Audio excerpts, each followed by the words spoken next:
Well, here we go. Start out with you. The makeout scene in part 2 when you tongue, like with the tongue and everything, can you just tell us about that whole scene, like with you two? Take it away. You want to go first? I don't know if most of you know, but I retired from acting right after Nightmare on Elm Street. So when they did the DVD, they didn't get to talk to me very much. And Jack Shoulder said something about me being a bitch when I had that tongue in my mouth. But that tongue was about 9 inches long. It was made out of rubber. It was in my mouth for 9 hours without a break. And I smoked at the time, so I couldn't have a cigarette.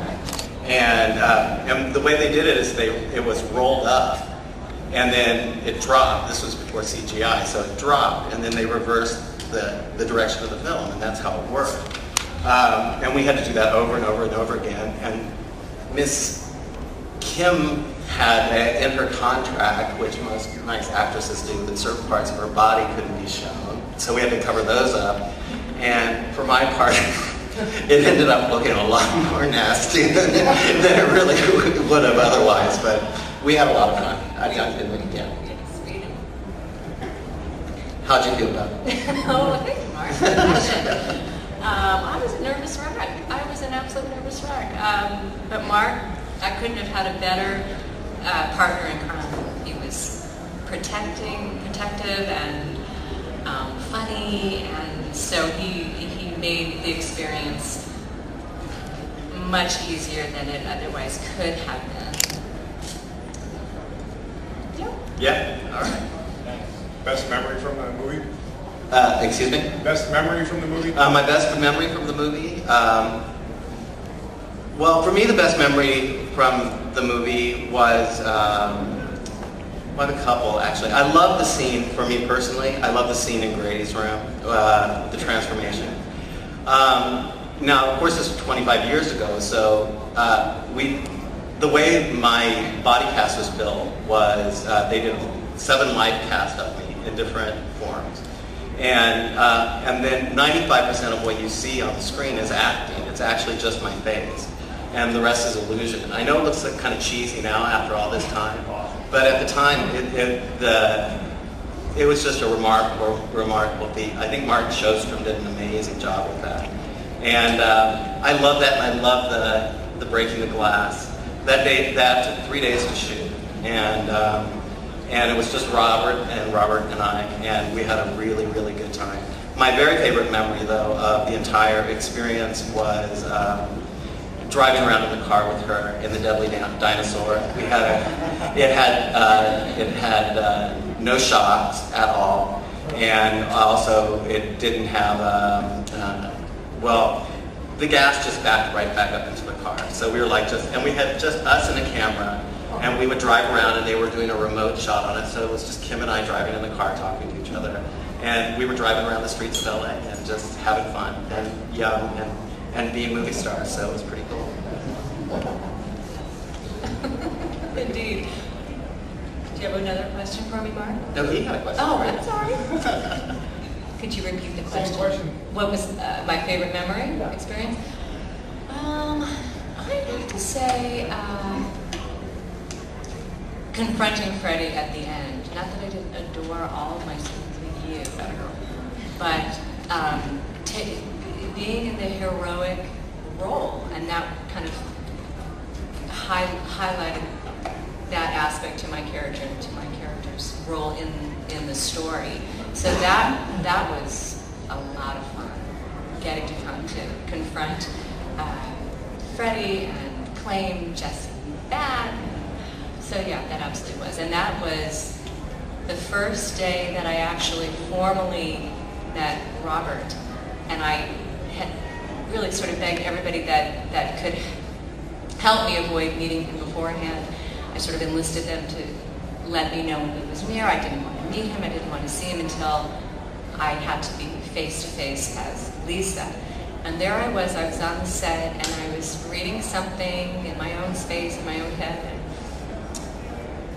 this normal hand comes over my shoulder, and I hear, "Hi, Kim, it's a pleasure to meet you." And I thought, "Oh, this?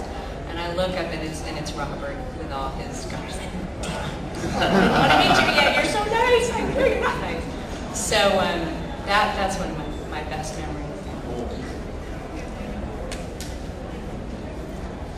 Hey, Mark, can you talk for a little bit about what it was like working with Robert Russler, in particular, how it was shooting his death scene?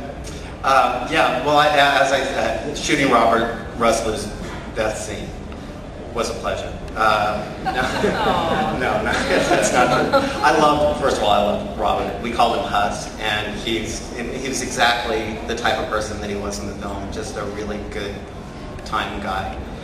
And we had a lot of fun. I thought that scene was, to go back to what we were talking about before, I think that scene is amazingly shot. I really, really do. The cinematographer, Jacques, and his wife, Cherry, what's her name? They went on to shoot Cherry 2000, and they did the original Nightmare on Elm Street. And the look of the movie was in their hands. I mean, they knew what they were doing. And I remember the New York Times gave Nightmare on Elm Street a really, really great review on a day when there were a lot of movies opening that were with big profile stars. And the quote from Janet Maslin was that Nightmare on Elm Street 2 works because the stars know how to carry a movie. And I think when you look inside of that scene, you see there's really wonderful acting in play. Besides the story, I mean, you see 2, 3 actors working at a really good pitch in their careers. There was obvious relationships between all of us, and I think we were directed very well. And I think it's scary. I mean, I think it's a scary little trippy thing. And it'll lead into, that question, the Grady question will lead into a lot of other questions, which please don't be afraid to ask any of the questions that you might be thinking about, because in this video they all get answered. And they get answered truthfully, at least from my point of view. And some people get called out on the carpet. So anyway, anything you want to ask us, feel free to ask us. We're not going to be embarrassed, okay? How was it like working with Robert Englund? How was he on the set? Where's that coming from? Hey, you want to? Oh, well, for me, going back to my first formal introduction to him, he was so completely professional and so absolutely respectful of the other actors. And obviously, I can only speak for myself from my personal experience, but he was 100% supportive of me in all aspects. It was my first professional job. He understood that, but he wasn't patronizing. He treated me as an equal. So he was wonderful to work with, and when he was Freddie, he was Freddie. So it was not difficult to step into that very far-reaching circumstance. So he was great, really great. And for me, Robert was a different. I had a different experience than Kim did. Robert and I shared a dressing room quite a bit of the time, and he had about 5 hours worth of makeup every morning. So I got to know him really, really well. I also, many of you will hate me for this, I own a couple of the masks, the pull-off masks, and an original glove, and almost all of my costumes from the show. I gave them to my 10-year-old nephew, and he saved all of them and gave them back to me. So if anybody's got some change in their pocket, they can talk to me.